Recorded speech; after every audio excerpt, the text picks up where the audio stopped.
Hello everyone, welcome to Microbiology with Dr. Venu. Today we would be starting with the first part of upper respiratory tract infection. This topic I have divided into three parts to keep it very short and crisp. This will include your many physiological, anatomical correlation, and talking about the clinical part. We will talk about the things which have been asked in ENT, and also have tried to cover it the which MCQs would be possible or viva questions that would be possible from the microbiology point of view. Starting with the respiratory tract has been divided both physiologically and anatomically. Starting with anatomical part, the upper respiratory tract has been divided into the nasal cavity, the pharynx, and the larynx. The larynx is further divided into, the pharynx has been divided into the oropharynx, the nasopharynx, or the laryngopharynx. It is a common tube basically connecting our mouth and nose. This is the reason when sometimes we intake a lot of water, suddenly it comes back from our nose. The lower respiratory tract has been divided into the trachea, the bronchi, and the lungs. We would have a very separate topic about the lower respiratory tract infections, in which the major portion would be about tuberculosis and pneumonia.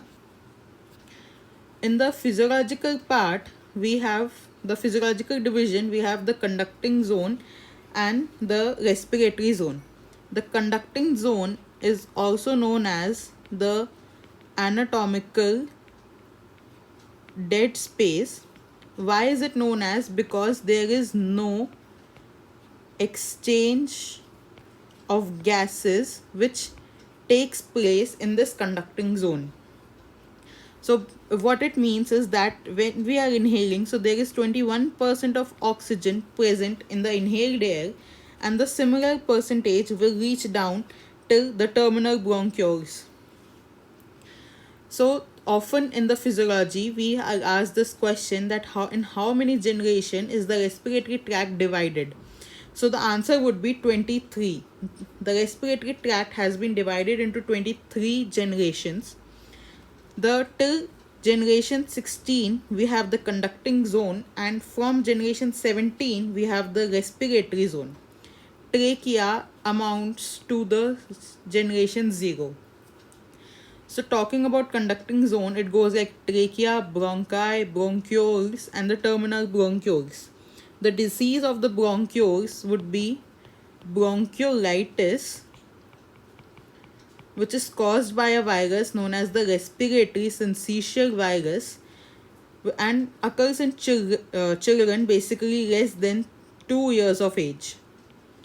We would be further talking about bronchiolitis and lower respiratory tract infections. Coming to the respiratory or the transitional zone, it is also known as acinus and sometimes can be asked in your viva question. The respiratory zone consists of the respiratory bronchioles, alveolar ducts, and the alveolar sacs.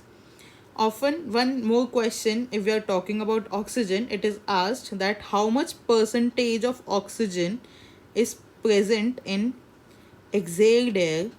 So remember that 5% is, absorbed by the body, or you can say it is exchanged, and the exhaled air has around 16% of oxygen. So this can also come as a question that how much oxygen is present in the exhaled air. Then moving on to the defense mechanisms which are present in the upper respiratory tract or the respiratory tract in general. Starting with the nasal hair, our hair are very important, and they serve as many functions. Basically, they protect us from any dust or debris. Also, what they do is they in the major conducting zone itself, we can say, talking about the whole conducting zone, what it does further is that it humidifies the air brings air to body temperature.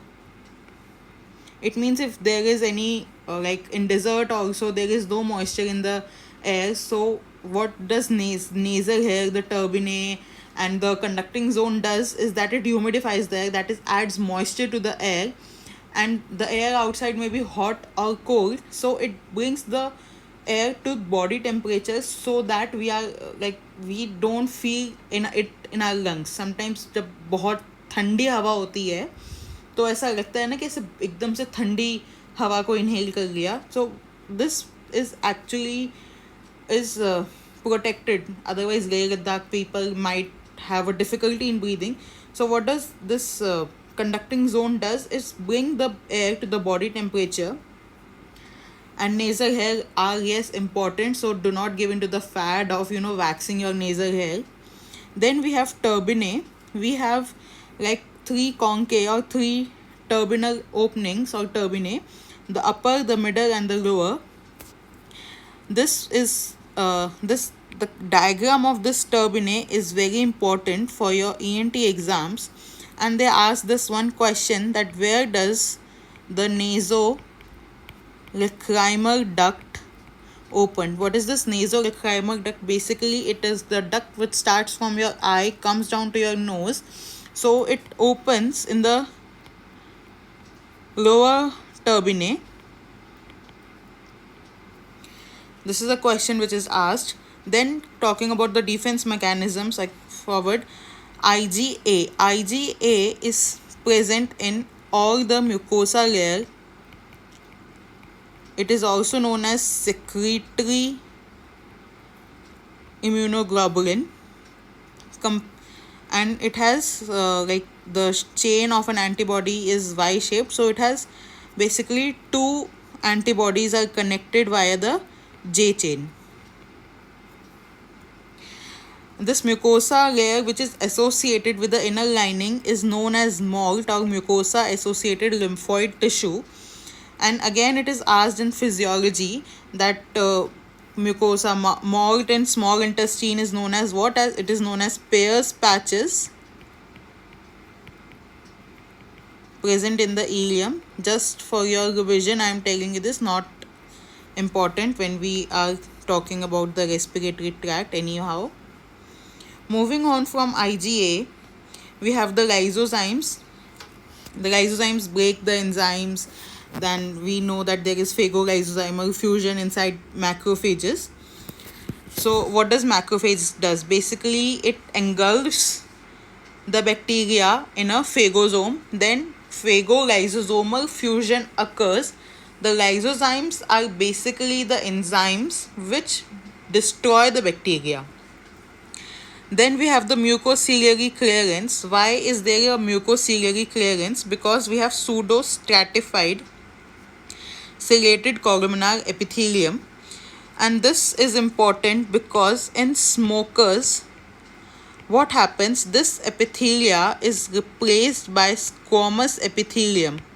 So the smokers won't have this mucociliary clearance. So that is why smokers are more prone to respiratory disorders or chronic respiratory disorders which are known as COPD or even emphysema. So remember, this comes as a question in pathology, that in smokers the pseudo-stratified ciliated columnar epithelium is replaced by squamous epithelium, so the mucociliary clearance is absent. Then we have many reflexes such as sneezing, coughing and even the gag reflex. Like gag reflex, whenever we touch the posterior pharyngeal wall, the gag reflex is initiated. Then of course we have the alveolar macrophages, which again we have talked about it. They engulf the bacteria, phagolysosomal fusion happens and the bacteria is destroyed. Talking about the diseases of the upper respiratory tract infection. So upper respiratory tract infection, we would be talking about pharyngitis, tonsillitis, laryngitis. Then we have acute laryngotracheobronchitis, epiglottitis and the parapharyngeal abscesses. So In this lecture, we would only be focusing on pharyngitis and tonsillitis, and I have tried to cover everything related to microbiology and your ENT portion also. So, talking first about pharyngitis. Pharyngitis, as the name suggests, it's the inflammation of pharynx. Wherever the word itis is used, it automatically means inflammation. So, what is the characteristic feature of pharyngitis? So, your posterior your posterior pharyngeal wall would become red. Also, sometimes the pillars of the tonsils are also red. Pharyngitis is mostly accompanied by tonsillitis, but again, pharyngitis we all know by the name of sore throat. It can be viral or bacterial in etiology, can be fungal also, and sometimes even parasites can cause pharyngitis. So, most common cause of pharyngitis is virus. So, one should not take antibiotics for sore throat, because if you take antibiotics for unnecessary use, obviously viruses are not gonna get killed by these antibiotics. Viral infections, viral pharyngitis is mostly self-limiting, and antibiotics are of no use. You are just adding on to the antibiotic load, which would again lead to antimicrobial resistance or antibacterial resistance, and next time you have an infection of bacteria, it may be a resistant bacteria. So avoid antibiotics in virus infections. The viral infections may include influenza or para-influenza or the new COVID-19 coronavirus. Then we have measles or mumps, infectious mononucleosis, which is caused by Epstein-Barr virus, which we would be talking in our further lectures also. Let me just write it down for you guys. It is Epstein-Barr virus. Then we have the cytomegalovirus.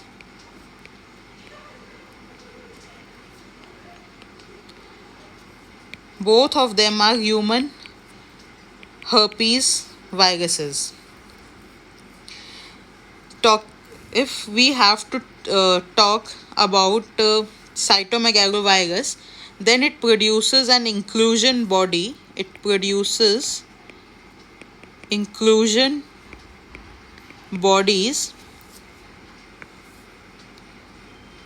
which are both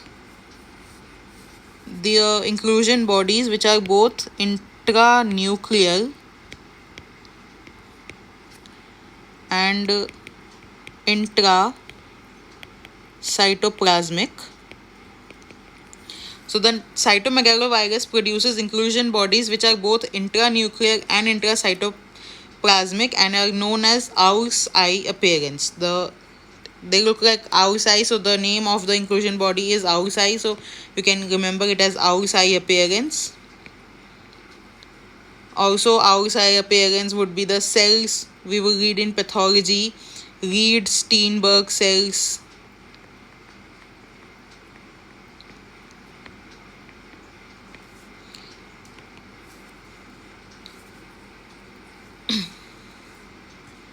Which the Reed-Steinberg cells seen in Hodgkin's lymphoma. So, owl's eye appearance, cytomegalovirus, owl's eye appearance, Reed-Steinberg cells seen in Hodgkin's lymphoma.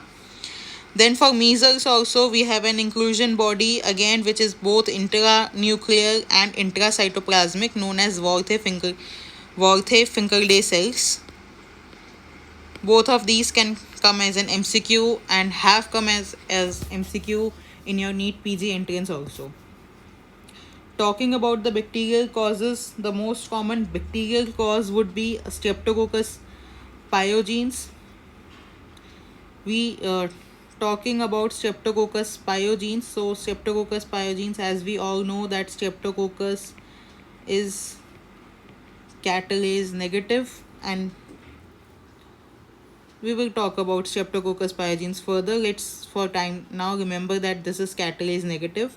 Also, we have Corynebacterium diphtheria. We would talk about diphtheria again in this very lecture. Then pharyngitis can have fungal cause. Mostly we have to remember Candida albicans, or rarely it can be caused by toxoplasma also. But again, parasite or toxoplasma is a very rare cause of it. Talking about tonsillitis, tonsillitis can have bacterial cause or viral cause. Talking about the bacterial cause, we have Streptococcus pyogenes or Corynebacterium diphtheria. As I said, that pharyngitis is usually associated with tonsillitis, so of course the causative or the etiological agents are same. Streptococcus pyogenes we talked is catalase negative. One very important thing we have to differentiate Streptococcus pyogenes is from Archaeobacterium hemolyticum. This, if any PG student is seeing, so it is also important to differentiate it. This is catalase positive, first difference. Then Streptococcus pyogenes is a gram positive cocci, whereas Archaeobacterium hemolyticum is a gram positive bacilli. So gram staining should always be done when in a blood agar you see pinpoint colonies. When we have a throat swab and we see a blood agar, we have pinpoint colonies which are beta hemolytic. So do a gram stain, do a catalase. If we have gram positive cocci, catalase negative, think about Streptococcus. If you have gram positive bacilli, catalase positive, so think about Archaeobacterium hemolyticum. Another thing to remember again for PG students is that Archaeobacterium hemolyticum will produce hemolysis, beta hemolysis, only on human blood agar but not on horse blood agar. Then another cause of tonsillitis bacterial anaerobic is Fusobacterium necrophorum. This recently has started coming as an MCQ question both for your NEET PG exams and also for any PG exam, for PG students I mean. So anaerobic we have Fusobacterium necrophorum. It also remember that it also causes Vincent angina, which comes as a question that which anaerobic bacteria causes Vincent angina. Usually they give Fusobacterium necrophorum as an option, even though Vincent angina we can have Prevotella also. Then talking about the viral causes of tonsillitis, we have influenza, parainfluenza, again the Epstein-Barr virus and the enteroviruses. I would be making one short video on Epstein-Barr virus because this is quite important for us. In the enteroviruses, we would be talking about the enterovirus. In the enteroviruses, we would be talking about enterovirus 71, the echovirus, and then Coxsackie A virus. This is important for our MBBS students as they have asked that you have to differentiate Coxsackie A from Coxsackie B virus. So how do you differentiate it? What we do is we do a intracerebral inoculation of both the viruses into the suckling mice. If there is flaccid paralysis, so type A causes flaccid paralysis, whereas Coxsackie type B causes spastic paralysis. Note it down, this would be asked from you guys, either in the Viva or as an MCQ, they would ask you. Now let's move on to the ENT part a little bit. Tonsil has three parts: the superficial superficial thing, the surface epithelium, which we see, the crypts. What is this? It is the crypts are something like this. The largest crypt is known as crypta magna, or the largest crypt. Then the lymphoid tissue, of course. So what happens? So there are different type of tonsillitis which can occur. Tonsillitis can be acute or it can be chronic. We would be focusing this lecture on acute tonsillitis only. So acute tonsillitis can be superficial tonsillitis or the catarrhal tonsillitis. It is mostly viral in etiology. Of course, you don't need any antibiotics for this. Just have bed rest, take plenty of fluids. For fever, you can take paracetamol, but no antibiotics, please. Then we have the follicular type of acute follicular tonsillitis. So what happens is that in these crypts get filled with pus or purulent material, and these pus is visible as yellow spots on the surface. An extension of these pus, when the pus gets overlaid, it comes as a membrane, causing acute membranous tonsillitis. Now what happens in acute parenchymatous tonsillitis? The tonsils are uniformly enlarged. We don't have pus here, but the tonsils are uniformly enlarged. How do we differentiate tonsillitis from just tonsillar hypertrophy? Is that in tonsillar hypertrophy, just the tonsils are enlarged, there is no fever. That means you again don't need to take any antibiotics. These are healthy tonsils and we don't need to do anything for them. Whereas tonsillitis is inflammation, again can be bacterial or bacterial or viral. So what would be the sign and symptoms of tonsillitis, acute tonsillitis? We will have fever with chills and rigors, and usually the fever is of high grade. It is somewhere from 38 to 40 degrees Celsius. It is a high grade fever associated with chills and rigors. Because tonsillitis is associated with pharyngitis, we have sore throat. The person will have difficulty in swallowing, known as odynophagia or dysphagia. The earache is a referred pain due to the ninth cranial nerve. And again, tonsillitis through eustachian tube can transfer and cause acute otitis media, especially in children less than 2 years of age, and where the eustachian tube is straight. But it also occurs in other ages. You have to remember that referred pain due to ninth cranial nerve can cause acute otitis media. When we see the mouth of the patient, there would be hyperemia of the pillars, the soft palate, the uvula, the posterior pharyngeal wall also would be red. Again, the tonsils would be enlarged. And sometimes they are so big that they touch each other. It is also associated with bad smell. The person would have a very smelly mouth. The tongue would be coated. We all have had tonsillitis and we have all experienced these symptoms. So what is the best treatment? If it is bacterial, then we always go for antibiotics. Amoxiclav is preferred in North India,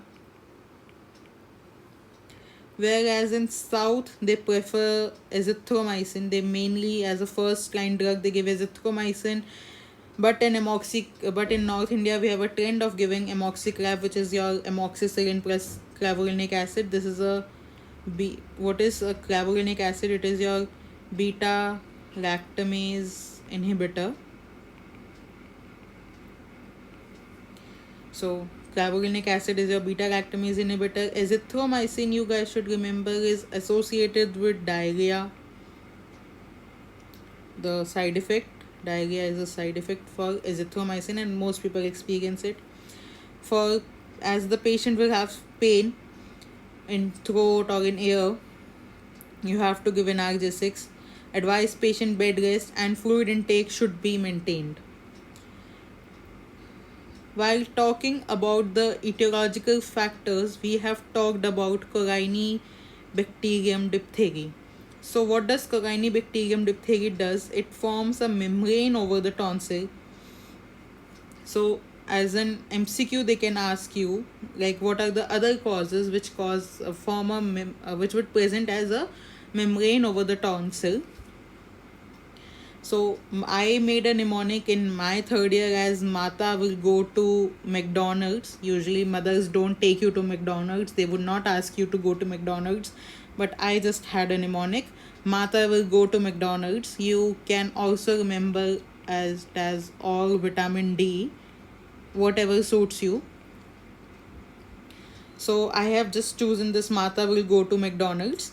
So M stands for membranous tonsillitis, A for agranulocytosis, T for traumatic ulcer, A for aphthous ulcer, which is common. And if you have recurrent aphthous ulcers, please get it checked because they may be a sign of Crohn's disease, which is nothing but an inflammatory bowel disease.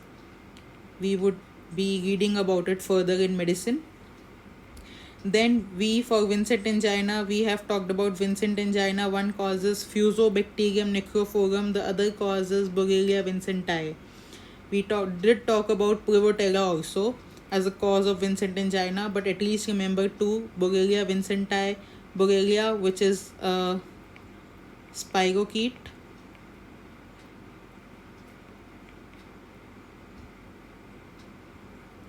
and you have to see cannot be seen under normal light microscope because they have a very thin cell wall, and you have to see it under a dark field microscope, not visualized under light microscope. Does not take up a gram stain because it has a very thin cell wall. You have to visualize it under the dark field microscope, or what we do sometimes is we use silver stain to coat its cell wall and make it thicker. Then I for infectious mononucleosis, again caused by Epstein-Barr virus, and there is a heterophile antigen test known as Paul-Bunner test. It does comes as an MCQ. It is a heterophile antigen test.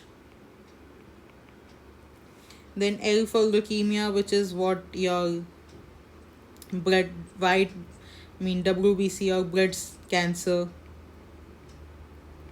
M for malignancy tonsil, C is candida. Then for D we have diphtheria. For diphtheria there are a few key points which we need to remember.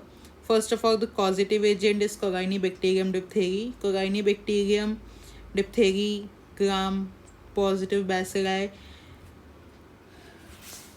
For students who are, we would be further for in the Corynebacterium, we would be talking about Corynebacterium difficile. So keep an eye for this topic, Corynebacterium difficile, which would surely be asked in your MBBS exams or in your PG exams if anybody is seeing that this lecture.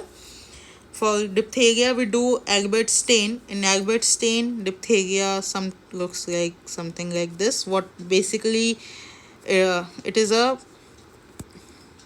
spore forming bacteria or a spore forming bacilli. So the spores would be seen as oval spores, subterminal oval spores. So so for that we use Albert stain. Also we need to remember that they are visualized as Chinese letter pattern.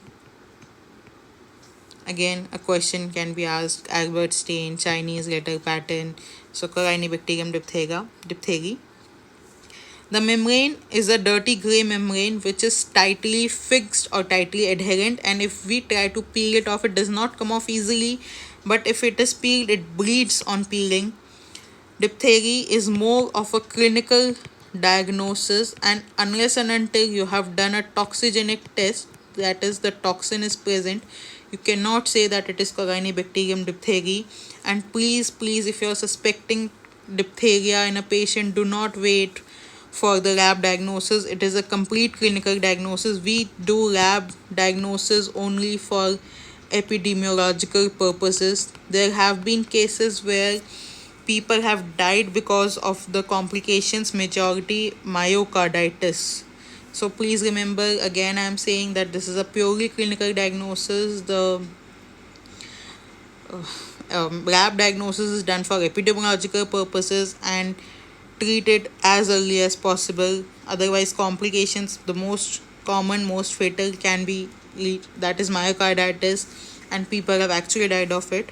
Furthermore, it can cause neurological complications which include paralysis of the soft palate, the diaphragm, and the ocular muscles. Now you can imagine if person has a paralyzed diaphragm, so the patient would have great difficulty in breathing and would need a ventilator support. So kindly do not land up the patient into such a mess. Treat it as soon as possible. So yes, that's it. That's today's topic. Just pharyngitis and tonsillitis, filled with a lot of information. Definitely a lot of questions would be coming as MCQs and both in your MBBS exams, in your PG exams, or your NEET exams.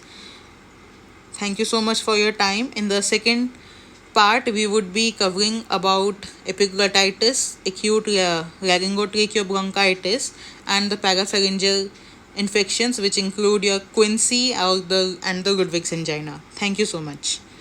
Kindly do like, share, and subscribe. If you have any doubts, then leave them in the comments. If you feel there is any mistake, criticism is welcome. You can always ask questions, point it out. If there is any mistake, point it out.